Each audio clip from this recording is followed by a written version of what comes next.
Assalamualaikum warahmatullahi wabarakatuh. Semangat pagi sahabat semuanya. Bertemu bersama saya lagi, Wiwit Abe, di acara Lu Lagi. Lupa lagi, belajar lagi.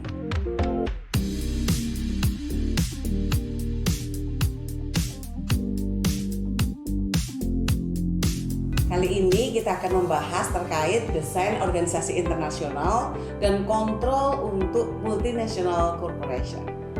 Kalau kita bicara desain organisasi, yang jadi poin bahasan adalah keseluruhan pola komponen struktural dan konfigurasi yang digunakan untuk mengelola organisasi secara menyeluruh. Desain organisasi untuk bisnis internasional digunakan juga untuk mencapai tujuan strategisnya, yaitu menjadi kendaraan dasar bagi organisasi untuk mencapai tujuan. Ya, dari gambar berikut banyak faktor yang mempengaruhi desain, yaitu terkait country culture, ukuran, strategi, teknologi ataupun environment-nya. Ya, fungsi dari desain organisasi ini yang pastinya mengalokasikan sumber daya organisasi, memberikan tugas pada pegawainya, menginformasikan aturan perusahaan, prosedur dan ekspektasinya, mengumpulkan dan mentransmisi informasi. Tipe pengetahuan untuk mempengaruhi desain, ya ada dua, terkait area knowledge, bagaimana manajer harus memahami kondisi budaya, komersial, sosial, dan ekonomi di masing-masing pasar host country di mana perusahaan mengerjakan bisnisnya. Sedangkan product knowledge, manajer harus memahami faktor-faktor seperti tren teknologi, kebutuhan konsumen, kekuatan kompetitif yang mempengaruhi barang perusahaan produksi dan yang dijual. Kemudian terkait functional knowledge, ya, manajer harus mempunyai akses kolega kerja dengan expertise dalam fungsi bisnis dasar seperti produksi, marketing, finance, accounting, human resource management, dan pastinya teknologi informasi. Dari 5 bentuk desain organisasi global, Anda bisa perhatikan di gambar di sini terkait dengan customer, metrik, produk, area, dan fungsionalnya. Ya. Nah, dari filosofi manajerial mempengaruhi desain, ya ada beberapa poin yang harus Anda perhatikan, ya. Seperti materi yang sebelumnya yang pernah saya bahas, ya, terkait ethnocentric approach, ya, di mana ini digunakan bagi perusahaan yang beroperasi di pasar internasional dengan cara yang sama dengan domestik. Yang kedua terkait polycentric approach, digunakan untuk perusahaan yang mengkustomisasi untuk masing-masing pasar luar negeri yang dilayaninya. Sedangkan untuk geocentric approach digunakan untuk perusahaan yang menganalisis kebutuhan konsumennya worldwide dengan adaptasi operasi standarisasi untuk semua pasar yang dilayaninya.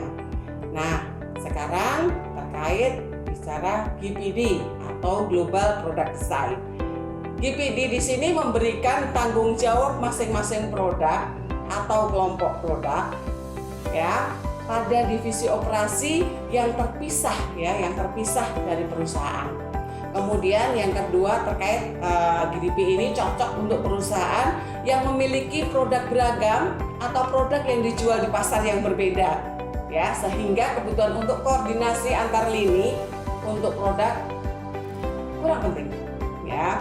Yang ketiga, jika produk-produk terkait organisasinya, ya, berbentuk desain, ya, jika produk terkait desainnya disebut desain bentuk H, ya, M untuk multidivisi dan H untuk holding sebagai holding company.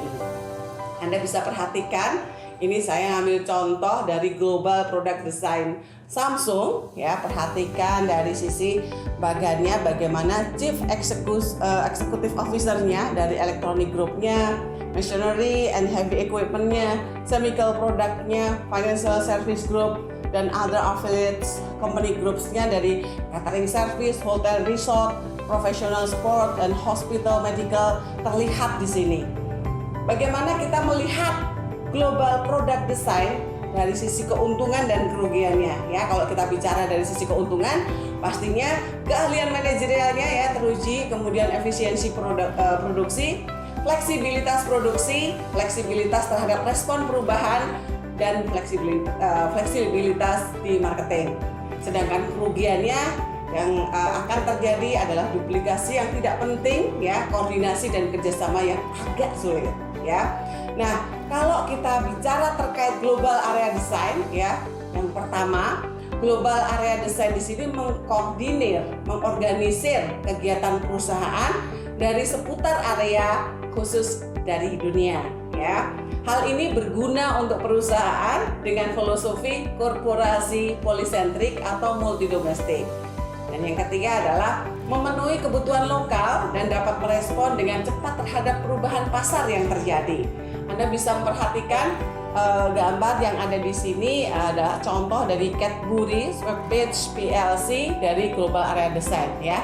Perhatikan gambar yang di sini, ya. Jadi Anda bisa melihat apa saja yang mungkin bisa diubah, gitu ya. Bisa tidak, gitu ya. Perhatikan dari gambar yang ada, ya. Jadi Anda melihat poin-poin dari sisi organisasinya. Nah, sekarang kita bicara kerugian global area design-nya, ya. Perusahaan mungkin akan mengorbankan efisiensi biayanya, ya. Kemudian terjadi difusi teknologi yang melambat. Desain mungkin tidak cocok untuk perubahan teknologi yang begitu cepat, ya. Terjadi duplikasi sumber daya dan koordinasi lintas area yang kemungkinan akan lebih mahal, gitu ya. Oke, untuk materi desain organisasi internasional kita lanjutkan di part 2, ya. Sampai jumpa kembali.